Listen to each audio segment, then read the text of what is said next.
Yeshua HaMashiach, Baraku. Scriptural Insights presents. Why must there be evil? The Lord could have created all sanctioned, intelligent beings from the onset to love Him. Then there would be no need to deal with sin, suffering, death and rebellion resulting in judgment and damnation. So, why didn't the Lord do it that way? Because He would know in His heart that it wasn't bona fide, or genuine, but contrived. Since God can't lie, it would be self-defeating to pretend, or deceive Himself, it was real, wouldn't you agree? So, He never did it that way, leaving only one other option: create free will and accept all its ramifications. To exemplify, If you were very hungry, stranded on an island with only bananas and you ate it for survival, can one infer that you love bananas? Not likely. How about in another scenario, where you are again hungry, invited by a friend to a fruit salad bar with all sorts of fruit, and you select bananas every time? Can one now infer you love bananas? Absolutely. God had a similar dilemma. We had to be exposed to all that He is and what He is not and hates, namely evil. It is not enough to expose us to all levels of good only, but nothing else. What kind of a choice would that be between good, good, and more good? It would be like exposing a person to only different varieties of bananas, but still bananas. That is not a fair choice. Get it? He had to create evil, the opposite of what He is, as a tool, in the personage of a being, Satan, alias Lucifer. Because just as God can't lie, He also can't do evil or die for that matter. But He found a way, didn't He, by becoming part human? If nothing is impossible for God, then He will always find a way, period. He created Lucifer as an extremely beautiful and wise being, but knew he would eventually love himself more than his Creator, aspiring to become like the Most High but always falling short. Why? Because you can't put in what God has left out. What options does Lucifer have then, but to succumb to pride, envy, jealousy, anger, then hatred and destruction? He became sin or evil, in the personage of Satan, working incessantly to undermine his Creator. Behold, God's tool for evil is ready. We know from Isaiah 14, verses 12 through 17. How art thou fallen from heaven, O Lucifer, son of the morning? How art thou cut down to the ground, which didst weaken the nations?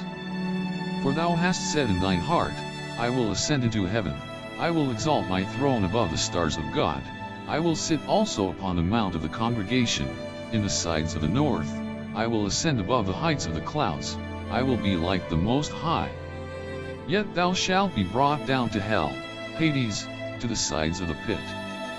They that see thee shall narrowly look upon thee, and consider thee, saying, Is this the man that made the earth to tremble, that did shake kingdoms, that made the world as a wilderness, and destroyed the cities thereof, that opened not the house of his prisoners? Do you see the difference between forcing, via programming, a creation of yours to love you, with no option to choose otherwise, from the alternative of allowing your creation to first understand the difference between love, hate, good and evil and everything in between, before, and only then, grant them their request, thereafter, to never know evil again, if they so choose, of their own free will and volition? Yes, I get it. Only after we have gained an understanding, through experience, of the difference between good and evil, can we be entrusted to choose between them. And again, if we now choose to abandon all evil in favor of good, and petition God to never, ever allow us to experience or perpetrate evil again, then God will accommodate us. God will, with our permission of course, now program us to be incapable of sinning ever again, and to love only Him with all our heart, mind, and soul. Why? Because we have chosen. It's our choice. For it is written, in Amos chapter 3, verse 3, can two walk together, except they be agreed? I get this as well. Unless two are absolutely and perfectly compatible, how can they spend eternity together in harmony? They can't. Since God changed not, is holy and will not be compromised, it must be our choice and desire to upgrade to be compatible with Him. Get it? But this is not for everyone or even the majority, but to the contrary. Yeshua, that is, Jesus, taught in Matthew chapter 7, verses 13 and 14.